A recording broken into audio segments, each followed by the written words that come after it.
Hey, you guys, have y'all ever been out and about and seen the outline of an object in the sky on a beautiful day? There's been some really bizarre things happening around the world. Did you know in Denver, Colorado, hundreds of birds were seen falling dead from the sky? Small little birds, hundreds and hundreds of these birds, fell to the ground dead just out of the blue on a beautiful, clear sky day. The officials in Denver are not taking serious the idea that it could have been a cloaked or invisible craft. They said that's bonkers. However, the investigator for the Denver case says that it's just one of those mysterious, freaky things that just can't be explained. In Boston, Mass, in 2016, dozens of birds mysteriously fell from the sky. 47 were counted. They just plopped dead to the ground out of the blue on a random Thursday. These birds were sent to the local university where they were all checked out, and it's still undetermined why they simply fell to their death. Hundreds of birds fell from the sky in Quebec, no rhyme or reason, and that happened in 2009. But recently in Rome, hundreds of starlings fell to their death, and just to the ground on a beautiful clear sky day. Imagine sitting outside with your buddies, chit-chatting, having lunch at a sidewalk bistro. All of a sudden, your gathering just is ruined by a shower of dead birds, just following all around you, dead. The investigators reported that these birds didn't die from illness or disease or even being hit by what they say is a large object. Not that any witnesses could see, anyhow. The witnesses all said that there was nothing in the sky that they could see when these birds started showering down. But the animal control department, who performed the investigative autopsies, they've eerily reported that the starlings had damaged. They had been damaged in flight.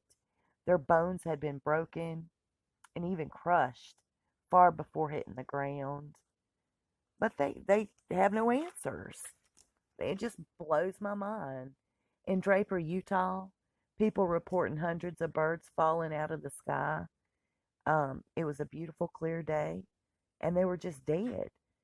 They were covering the local area. These birds also had the broken bones of what investigators are calling collision-style results on a clear blue sky. How does that happen?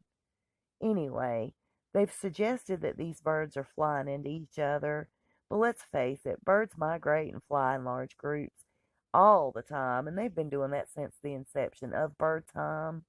That's kind of like, say, we go to New York City or Charlotte up the road from me, and you see all the congested sidewalks, and we've been doing that, walking next to each other for years and years, but they're saying that the birds that are migrating are getting tangled up in each other, causing them to be crushed in mid-flight, falling to their deaths.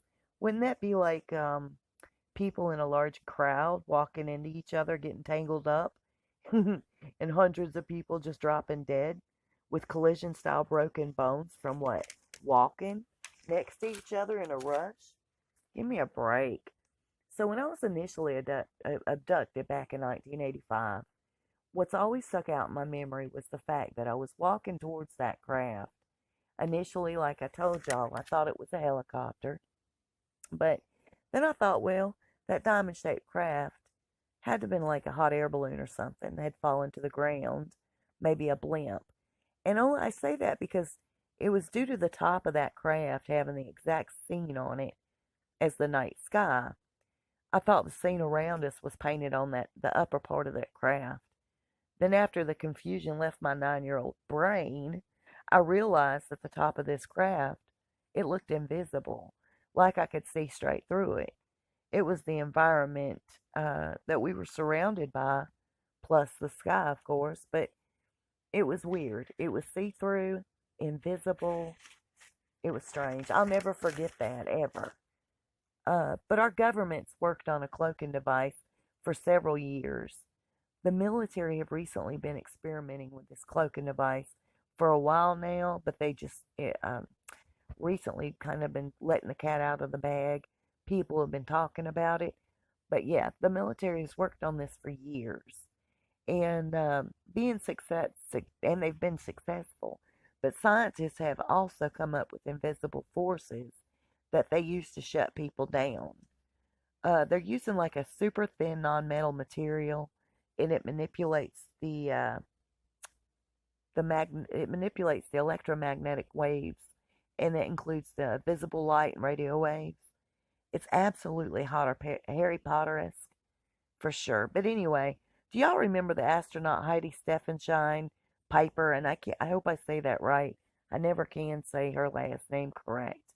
But she's that lady that was trying to give details on that UFO that she encountered during her most recent mission to space.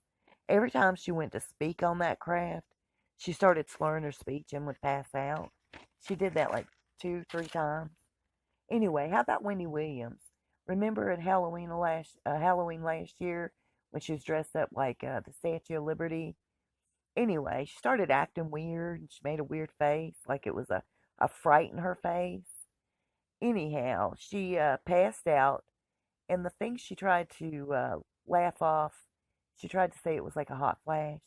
And anybody that you talk to that's been hit with this and they've been interviewed after the fact, they'll say that they did slur their speech and they might have looked frightened. But right before they blacked out, they felt like a real hot sensation come over them. I think that's a part of the military thing. How about that news anchor who had the exact reaction? Um, it was a look of fear and slurred speech prior to losing all control. I'm talking pretty big numbers of people that this has happened to. It's not just a coincidence, so let's face it. To me, these things are all in your face proof that the folks who are untouchable, that run this world, are absolutely involved with aliens. I know it in my heart. But they've taken this concept, this invisible cloaking, the invisible ray, so to speak, from the beings that are way more advanced than we are. We went from inventing the loom, soda fountains, toy balloons, rubber, the safety pin, little things like that from 1800 to 1900 to all of the sudden from 1900 and so on in the same amount of time. We've invented nuclear reactors, microwave ovens, holograms, transistor solar cell, the hovercraft, high temperature superconductors, the internet, invisible cloaking. So, yeah, we've totally had the assistance from a far more advanced being. This is just my opinion. I believe it in my heart. In the end, I believe with everything in me that these birds were struck by something unseen. This is just the start of something some very weird times ahead of us. So all I can say is stay prayed up. Um, we're in for it. There's some things that I'd like to tell. I feel a little bit more comfortable as time goes on, and some things that were told to me during my abductions, and I'll let those be known shortly. But you guys be blessed. Thanks for being here. Thanks for listening. And don't you think it's weird? What are your opinions on it, honestly? Take care, y'all.